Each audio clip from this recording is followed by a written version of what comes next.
Olá pessoal, que está falando aqui é José Renato e minha dupla Natiele Roberta. Somos estudantes de licenciatura do Instituto Federal de Pernambuco, UFPE, e estamos aqui fazendo uma videoaula da matéria de Química Inorgânica. E iremos falar hoje sobre o cobalto e também sobre o ferro. Vamos lá? Boa noite, eu sou Natiele Roberta e vou explicar um pouco da definição de bioinorgânica, ou também como mais conhecida como bioquímica inorgânica. Ela é o ramo da química que estuda o papel dos metais no sistema biológico, o efeito da adição de metais exteriores ao sistema vivo, ou seja, a sua toxicidade ou a sua aplicação medicinal, e em particular é o estudo dos metais de transição. Bom, eu irei falar um pouco do ferro. O ferro é um metal de transição que está localizado no grupo 8, ou como é mais conhecido, grupo 8B, família 8B. Em seu estado puro, ele tem coloração branco-prateada, é maleável e tenaz, tem grande resistência mecânica, são mais encontrados em minérios. Seu número de oxidação varia entre +2 e +3. E aqui a gente pode ver que tem a tabela com propriedades que são características do metal, onde são propriedades tabeladas, onde tem número atômico, massa atômica, distribuição, raio e entre outras propriedades do metal. História e abundância do metal. Existem evidências de que o ferro ele foi encontrado há 5.000 anos antes de Cristo e que deu origem à Era ou Idade do Ferro, que se refere ao período da metalurgia do ferro. Na Europa Central, no século IX, também antes de Cristo, aonde substituiu a Idade do Ferro pela cultura Hallstatt, que era a primeira Idade do Ferro. E coincidentemente houve a introdução deste metal. Aproximando-se dos anos 450 anos antes de Cristo, ocorreu o desenvolvimento da cultura Tênis, considerado como a segunda idade do ferro, segunda era do ferro, que foi quando o ferro já era usado na fabricação de armas e joias e podia ser encontrado uma mistura entre o ferro e bronze. Obtinha-se ferro e aço de baixo carbono, empregando através do carbono vegetal e o minério de ferro.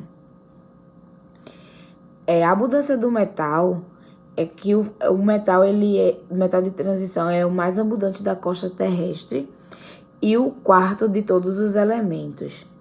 Ele também é abundante no universo e foi encontrado em alguns meteoritos. O ferro é encontrado em inúmeros minérios e se destacam a hematita, a pirita e a pirrotita, onde os óxidos de ferro eles são reduzidos. Aqui a gente tem um exemplo da magnetita, onde o óxido de ferro é reduzido na parte superior de alto forno e parcialmente com monóxido de carbono e produz o ferro metálico. Ou seja, é através de um ambiente redutor do forno, e depois é processado para obter o ferro e vários tipos de outros aços através do ferro. E uma observação. Na camada mais externa da Terra, o ferro é o segundo metal mais abundante. No núcleo do planeta, este elemento apresenta a maior porcentagem na sua composição, já que é formado de uma liga de ferro e níquel. Aplicações. O ferro, anteriormente, ele era usado na fabricação de armas, de joias. Hoje ele ainda tem a mesma serventia, porém com uma abrangente aplicações, porque ele pode ser usado em pontes, em edifícios, em panela, prego, parafuso, construção de casas, na fabricação de armas também e ligas metálicas. A bioinorgânica do metal. O ferro, ele pode ser encontrado nos alimentos de duas formas: o ferro M e o ferro não M. O ferro M é a forma orgânica que está presente na hemoglobina e pode ser encontrado nos alimentos de origem animal, no fígado, no coração de galinha, nos peixes. E o ferro não M é a forma inorgânica, não faz parte do complexo M da hemoglobina e está presente nos elementos de origem vegetal. Exemplo, açaí, feijão, mas também pode ser encontrado em pequenas quantidades nas carnes, nos peixes, nas aves. Na hemoglobina, e a hemoglobina é onde o ferro está localizado. Na hemoglobina, ele tem o papel de transportar o oxigênio. E a mioglobina, ele armazena o oxigênio, o ferro. A hemoglobina localiza-se dentro das células chamadas hemácias ou glóbulo vermelho. E essas células são constituintes do sangue e a cor do sangue vermelha é devido a este conter os átomos de ferro. O excesso do ferro é chamado de hemocromatose, enquanto que a sua deficiência é conhecida como anemia. Porém, a anemia ela é a carência do ferro no organismo, mas a anemia que falta ferro mesmo, ela é conhecida como a anemia ferropriva. Quando há transfusão de sangue, eles usam um ligante que formam com o ferro um complexo de alta estabilidade, evitando que ocorra uma queda demasiada do ferro livre. Estes ligantes são conhecidos como sideróforos. Muitos organismos empregam esses sideróforos para captar o ferro que necessitam e também podem ser empregados como antibióticos, pois não permitem ferro livres disponíveis. Além disso, o ferro deve ser administrado de via oral, intramuscular ou endovenosa para corrigir a anemia e repor os depósitos. Veja que nessa imagem a gente mostra a mioglobina e a hemoglobina, mostra os glóbulos vermelhos da via oral e os grupos M e não M. Na mioglobina, que seria o grupo não M, a gente vê que tem uma partezinha onde mostra onde ele fica armazenado. E na hemoglobina, que mostra os grupos M, são as partes onde levam a transfusão, onde levam o oxigênio. Embaixo a gente tem exemplo de uma pessoa que está com a quantidade de ferro normal no organismo e uma pessoa que está com a deficiência do ferro, que é quando tem a anemia. Olá pessoal, meu nome é José Renato e eu vou falar um pouco sobre o cobalto. O cobalto é um metal de transição situado no grupo 9 da classificação periódica dos elementos, né? É um branco acinzentado, dureza acentuada e quebradiço, propriedades magnéticas similares à do ferro e também à do níquel. Como estou mostrando aqui no slide, né? Ele tem algumas características em relação à sua dureza, né? Vocês podem estar dando uma verificada aí. Vamos falar um pouco também sobre a história e a abundância. A história do cobalto, né? Minérios de cobalto já vem sendo utilizados pelos seres humanos há cerca de 5.000 anos. Né? Foram encontrados em artefatos de cerâmicas egípcias, em vidros pérsicos, em vidros de porcelana também chinesas, né? Da dinastia. Além disso, a esmaltita é utilizada como pigmento cerâmico para a tonalidade azul há vários anos. O cobalto metálico ele foi isolado pela primeira vez em 1735 pelo químico sueco Georg Brandt a partir de uma amostra da esmaltita.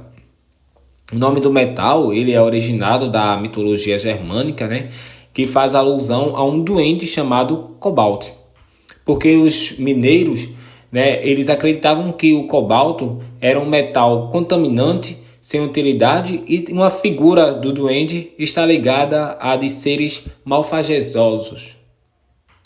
Né? Sobre a sua abundância, o metal não é encontrado no estado nativo, né? Mas em diversos minerais, razão pela qual é extraído normalmente junto com outros produtos, especialmente como subproduto do níquel e do cobre.